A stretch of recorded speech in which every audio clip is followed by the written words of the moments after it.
I spent most of my time talking, whether it's players at international level or club level, it's the same message. It's about balance. It's about being in a position at ball release that you can get up and down the wicket and you can access all lines of delivery. And batting in a nutshell is that. That's it. It's transfer of weight, isn't it, up and down the wicket.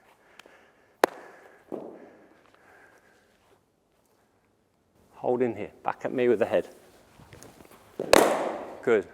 What line is that? Leg. Yeah, middle and leg? Middle and leg. Good. I loved it. What I loved is the fact that your head's coming back at the line, and then therefore you've got a really full face of the bat. You can get that ball back down the ground. All right, it's a good shot. Really good shot. So Rodri I'd worked with last year, plays club cricket in Ammanford in West Wales. And when I saw him last year, had problems a lot of batters have, especially left-handers, tending to fall a little bit to the offside, playing at wide balls, playing cross-straighter deliveries. So we spent a lot of time last winter just sort of straightening him up, getting a bit more balanced, playing up and down the wicket, playing a bit straighter, and everything was working really well. And then early in the season, broke a finger, bless him, and then missed quite a bit of the summer. So he called me again, said, look, can we start again? And videoed him today. Hadn't seen him for a good number of months. Videoed him today, and it was almost back to where we were. So looking at the tape, same thing, at ball release, head was falling outside off stump, seeing a lot of back shoulder, playing across the ball. So all of today's session was getting back to a more balanced position at ball release to be able to get up and down the wicket and play straighter. So Rodri, we've been looking at your setup, all right? And initially when you came in, head was just falling a little bit to the offside. Just tell me where you think we've got to so far with it. So I definitely think my head position starting point is a lot better. Changed the hands slightly so they're a bit more towards my centre of mass, and I definitely feel more comfortable in my stance.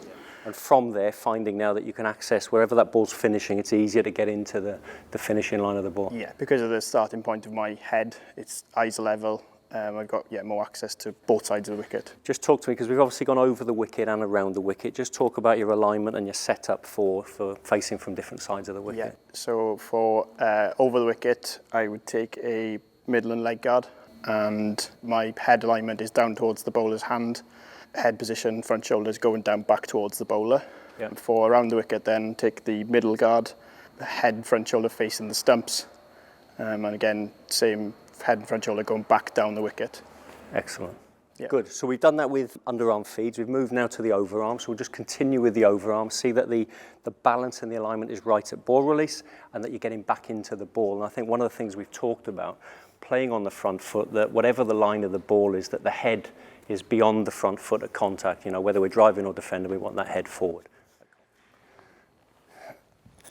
Not quite. Try.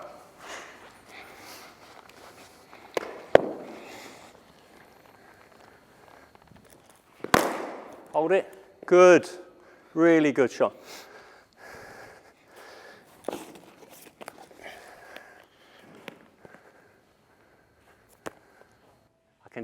I can see when you're just starting to get a lean on there, right? And you've got to allow a little bit of give. Think of your legs and your knees as like shock absorbers. So have a little bit of give in these, because what it does, it keeps your head over your feet, then you go forward. What you're trying not to do is just get that little tilt across. So let the knees take a bit, keeps your head over your feet, keeps you straight, okay? So up, head over the feet, back at me, that's it, back at me. Nah.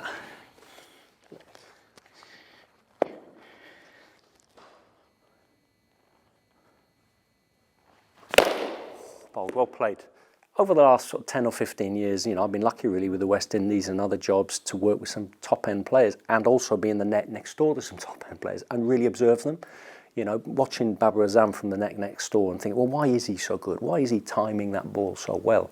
And then you look at it and you think, well, if I went round the world's best players, at ball release, the head of the top players is close to off stump, middle and off stump. So head is close to off stump. They align themselves to the bowler's stumps. So a right-hander facing a right-arm bowler, the alignment, the body weight is back straight at the stumps. It is not to where the ball is coming from. The minute you start to go to where the ball's coming from, again, you start drifting out, you get the same problem. Linked in with the alignment is the hands. So the hands and the bat in tight. There's weight in the bat, And the minute those hands and the bat start to go, they take you with it. So the more you can keep those in closer to your centre of mass, the more again you can move up and down the wicket. The fourth one, I got a fantastic still on my phone actually that I show nearly every player I work with. And it's a picture of Babar Azam facing one of the Australian bowlers. And the ball, you can see the ball is almost halfway down. And Babar Azam is beautifully aligned to the stumps at the bowler's end. His hands are in here, he hasn't moved anywhere. And this is a ball probably coming down 85, 90 mile an hour. Clearly there's a lot going on, you know, perceptually he's watching, but he's tracking the ball. What he's not doing is committing early. You know, if we come back to today's session to Rodri, club cricketer, good club cricketer, but club cricketer, going to the early flight of the ball, the line it starts on. But actually what you really want, and what Babar does and the top players do, they track the early flight and they move to the finishing line. Very much up to speed with that first delivery. It was a loosener as well. Babar was ready. He's on 29 now. The fifth of the fundamentals for me is contact with the ball is from a stable base.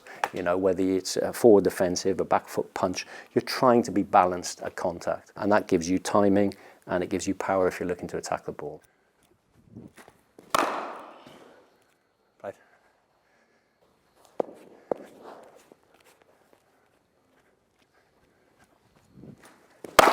That's good, that's good. That's a lovely position. You're more into that, aren't you? Felt a lot better. Your weight's in that. Nice. I've known Prav a long, long time. He was in the Surrey youth squads, you know, probably 10, 12 years ago. So I've known him when he was a very young lad. And I've kept in touch with him. And he now plays with Wimbledon up in London. Very bright lad, studying medicine up in London as well. So he's combining, you know, good quality cricket with his studies. So he's been up for the week. So I've had 3 or 4 days with him, which is great. I've really enjoyed it. And what we found with Prav this week was, and he talked about it a bit on the video, that at ball release had a tendency to open a little bit and then would just drift across, almost rock across the wicket.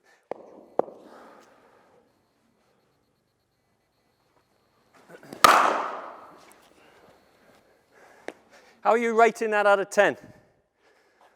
Probably a 6.5, 7. Okay. I still think it probably could have gone a bit straighter. Right. I think just with my left side, I probably took it off at the last minute. Could have just kept it, just held it a bit more. Yeah, I agree. I mean, look, decent shot. You might be getting runs for that. Didn't quite have that crisp, real middle, you know, middle of the bat, that ping off the bat, did it? Yeah. The timing wasn't quite there. I'm with you. I think probably just need a little bit more weight in the shot. Head slightly further forward in it.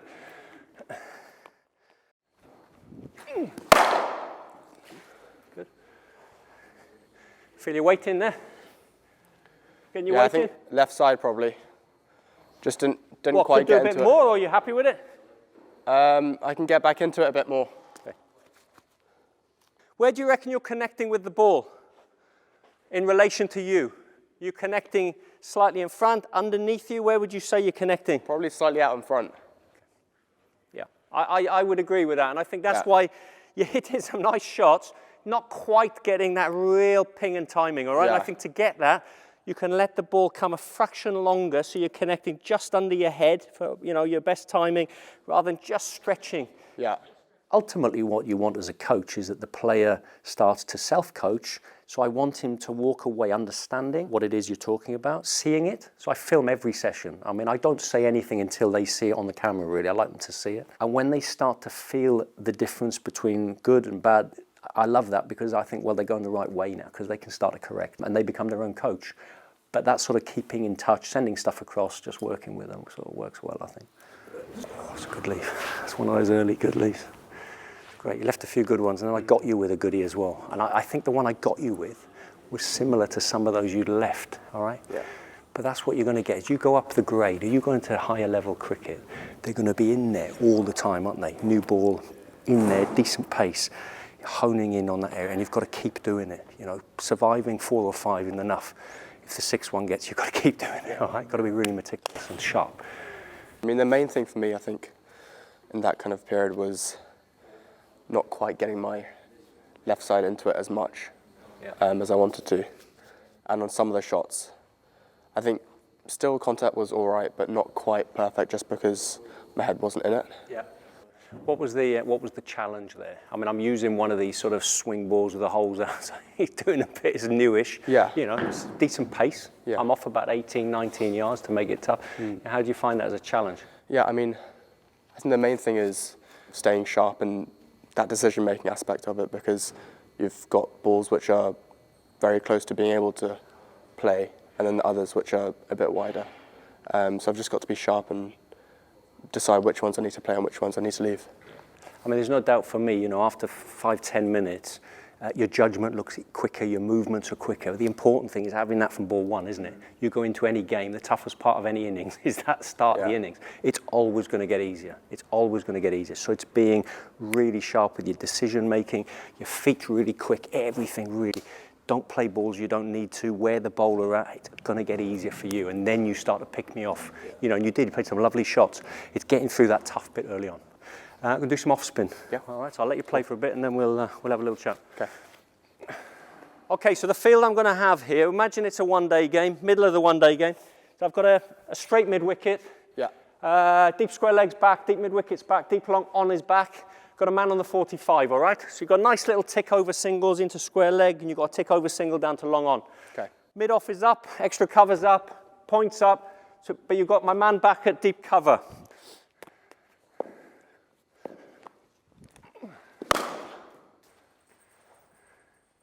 Beat the man at mid-wicket or straight at him? I think it's straight at him. Straight at him. Nice try. You got that a little bit straighter, you've got a single down to long on.